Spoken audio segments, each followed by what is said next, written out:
Hey everybody, it's AMJ Forge Works. We're working on hand sanding those sets of Tantos that I was working on. These are for my job. Right now, this side is just from 80 grit. Still got a lot of the grinding marks. The same as these. It was really hard for me to get these out, even down to this level. I think I spent about 2 hours per side. And that's the result. Those are fairly deep, and I'm just not trying to take out that hollow grind. I'm just going to leave those in there. Plus, it will add a bit of texture to the blade. These are to be used as carpet cutters.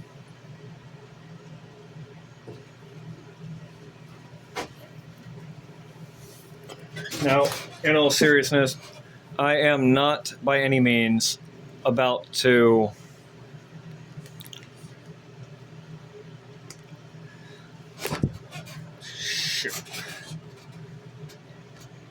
in all seriousness, I am not about to, by any means, record this entire process going from 100 to 150 to 220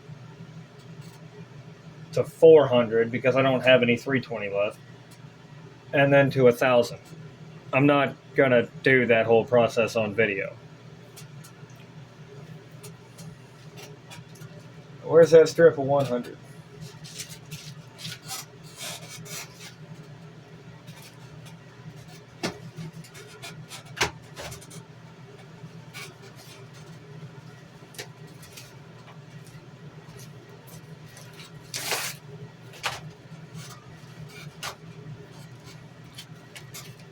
And I use the Hercules from Harbor Freight sandpaper. It's a lot cheaper, you get a lot more, but you go through a lot more. Big deal, it makes it a lot easier. Not really that much more expensive either. I'll use certain brands when it comes to certain purposes because I trust them more. But when it comes to stuff like this, I really do not care. It's going to do the exact same thing. It's just going to either take longer or be faster. And if it comes down to saving like $40 on sandpaper, I'll use the cheap stuff.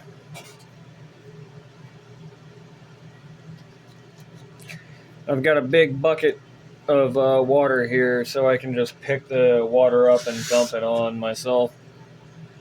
I used to use a little needle bottle,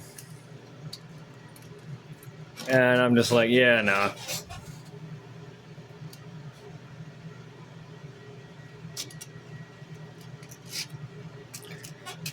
So I'll typically start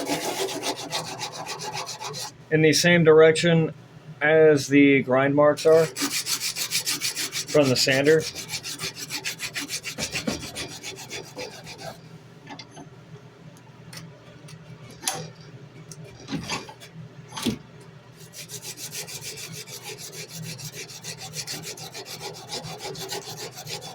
So I can get that lower, so I can get the surface a little bit lower in regards to the deep well scratches from the grinding. And I'm saying deep well because it's at that point they are kind of wells, but that's just 80 grit. I do this on the initial 4 times so I can remove as much as possible as quickly as possible. And yeah, sometimes this happens with the cheap sandpaper, but meh.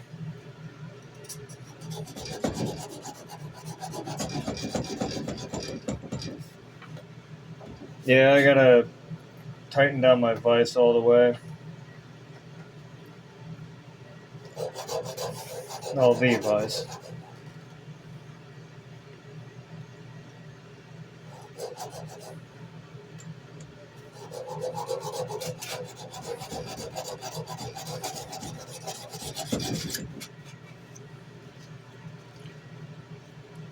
I use a fairly large hard backer to increase the amount of surface area that I'm working on at a given time.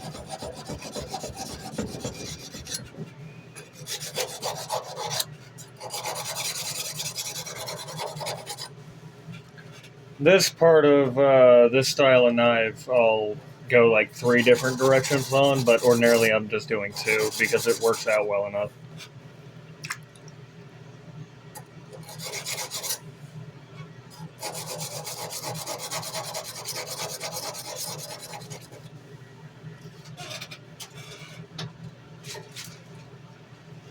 And then that gets thrown away.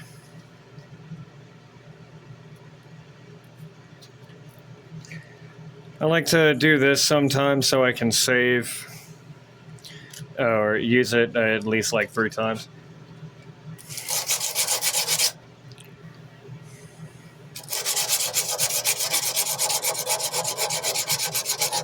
And sometimes I actually use the rust on there to see just how far I'm going. It's been a while since I did these. I think it's been about a month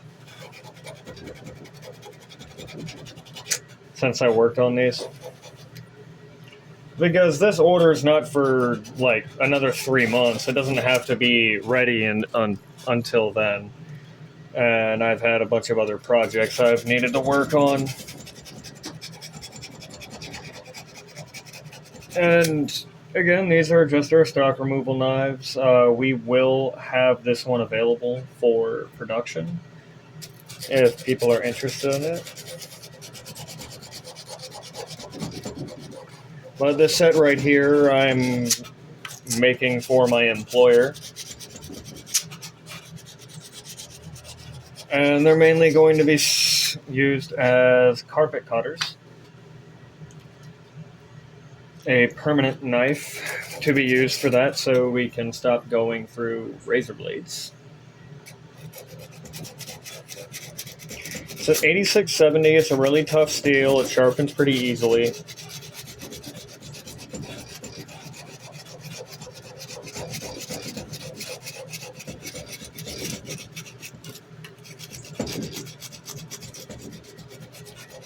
And again, I'm still going in the same direction. I'm noticing some other issues here. And I gotta bring that back.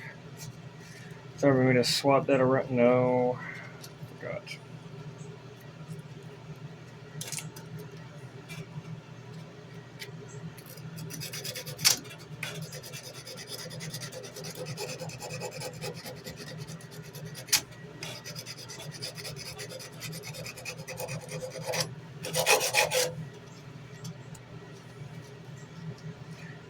Then I'll swap it around and yeah, come on.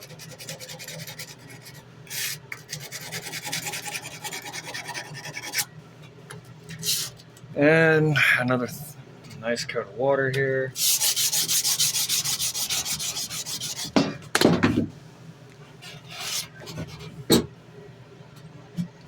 Sorry about that. Dropped something fairly important.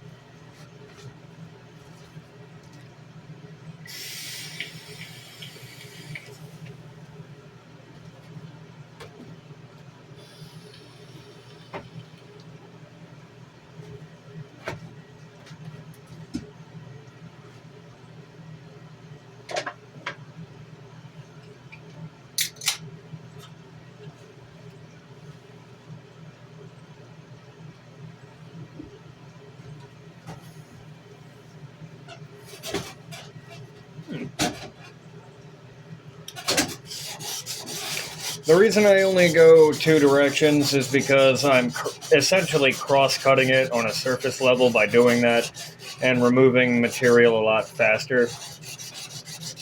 I want to say it's a little bit more even, but I really don't like doing that.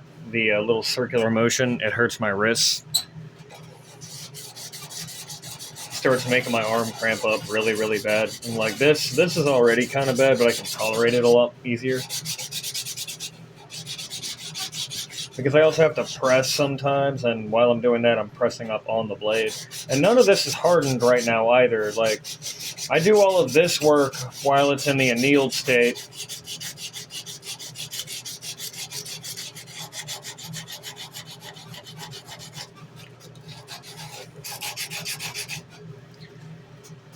And then I do the other work to it, the heat treating and all that, and we haven't really had any issues with the knives. I've been testing them and all that stuff. I've sent them through toasters, and nothing, no damage. However, that was 15N20, and that was one that I took with me to my job just so I can play around with it.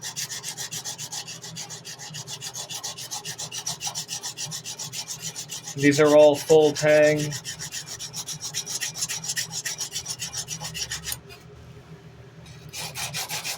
Some are hidden.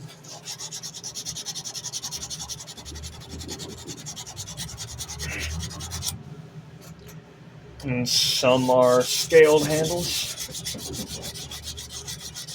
And yeah, so this issue right here, that's why I usually do this 4 times with the starting grit.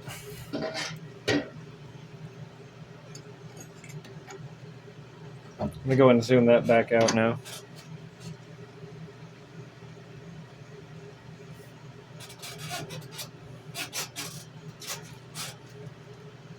The starting grit being 100.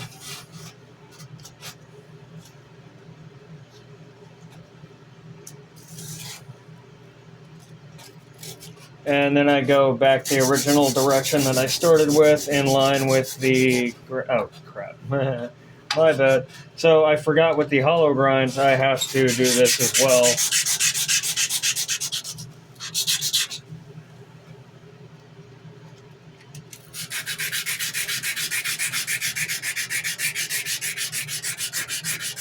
This, I believe, is going to be one of them that was a little too deep. But we'll see how everything turns out on the final grind, on the final sanding. And keep in mind, I still have to do this one more time after hardening and all that, because I got to get all the polymerized oil off of it. And then I'm going to etch these.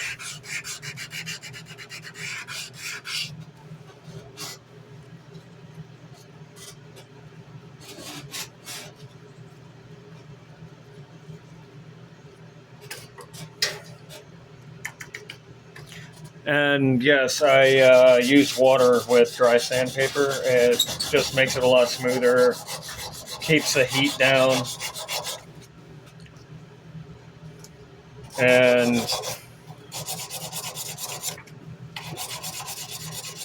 keeps particulate in the air down.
Though I think these ones, just simply because of this extreme amount of work, I would not be selling for $75. This is a specialized grind. Makes it a little bit lighter and also kind of strengthens the blade a little bit.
And I'm going to go ahead and end the video here. I'm pretty certain that no one's going to watch all the way through with this because this is just maddening.